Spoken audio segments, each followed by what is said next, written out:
Bienvenue. Aujourd'hui, on s'attaque à un protocole qui fait pas mal de bruit dans la finance décentralisée, Morpho. Alors, est-ce que c'est vraiment la révolution annoncée ou est-ce que c'est une innovation avec, disons, des fondations un peu fragiles? On va creuser tout ça ensemble. En fait, tout part d'une question super simple.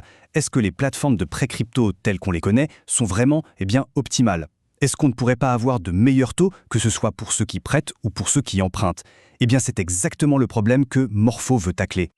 Donc pour faire simple, Morpho, c'est quoi? C'est un réseau de prêts qui se veut universel et surtout plus performant grâce à son modèle pair à pair. Mais attention, derrière cette belle innovation se cachent des risques et pas des moindres. Une concentration de son token qui est assez extrême et un protocole qui pour l'instant ne gagne pas un centime.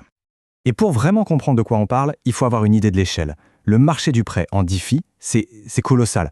On parle de plus de 56 milliards de dollars de valeur totale bloquée. C'est un gâteau énorme et c'est là-dedans que Morpho espère bien prendre une grosse part. Bon, allez, rentrons dans le vif du sujet. On va commencer par regarder ce qui rend Morpho si prometteur. Qu'est-ce qui peut bien expliquer une montée aussi fulgurante? Alors voilà, l'innovation clé de Morpho, elle est là.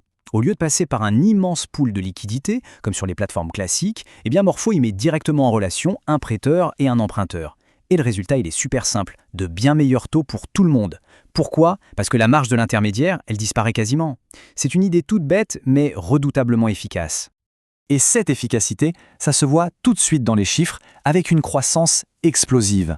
Récemment, la valeur totale bloquée, oui, la fameuse TVL, sur Morpho, a atteint quasiment 8 milliards de dollars. C'est un chiffre qui montre bien que le marché a adopté le truc massivement et très très vite. Le potentiel financier lui aussi est assez impressionnant. Imaginez un peu, si le protocole décidait d'activer ses frais, on estime que les revenus annuels pourraient dépasser les 180 millions de dollars, juste avec les volumes actuels. C'est littéralement une machine à cash qui attend juste qu'on appuie sur le bouton on. Et attention, cette croissance ne s'est pas faite en sacrifiant la sécurité, loin de là. Le protocole a passé plus de 25 audits de sécurité et pas par n'importe qui. On parle de pointures comme OpenZeppelin ou Trail of Bits. C'est un vrai gage de robustesse technique, ce qui est absolument crucial dans cet écosystème. Et puis il y a la légitimité de Morpho qui est elle aussi en train de grimper en flèche. On voit des partenariats avec des géants comme Coinbase qui s'en sert pour des lignes de crédit de plusieurs centaines de millions. Ça montre bien qu'on n'est plus du tout au stade de la petite expérience. Morpho est devenu un acteur majeur.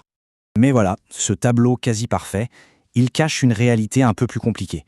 Maintenant, il est temps de regarder ce qui fâche, les vrais signaux d'alarme qui viennent un peu calmer l'enthousiasme général.